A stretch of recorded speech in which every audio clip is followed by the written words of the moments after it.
Un esmorzar i una assemblea van ser els actes que es van dur a terme aquest dissabte 27 d'octubre al Casal d'Ifrensa. El motiu va ser la celebració del tercer aniversari de la Penya Blanquiblava de Vandellòs i l'Hospitalet de l'Infant. Aquesta festa va reunir uns 40 socis i sòcies. Podríem dir que gràcies a la gent del municipi, també fora del nostre municipi, hem anat a més. Vam començar sent uns 30 pocs, 40, ara ja som quasi bé 55, i el que volem és l'objectiu d'intentar aglutinar a tots els pericos de la zona i gaudir del nostre club i dels nostres colors. Entre les futures activitats hi ha la col·laboració amb els actes per la Marató, així com una sortida l'any vinent a l'estadi de Cornellà.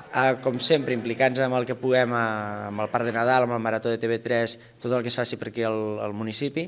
I després també aquest any tenim com una activitat extra que intentarem fer abans del març del 2019, que és anar al camp, ficar la placa de la penya del nostre municipi allà a l'estadi, fer el tour de l'Espanyol i anar a la ciutat esportiva a veure el femení o el filial. L'activitat va comptar amb la col·laboració de l'Ajuntament de Vandellòs i l'Hospitalet de l'Infant, la Federació Catalana de Penyes de l'Espanyol i el Reial Club Deportiu Espanyol.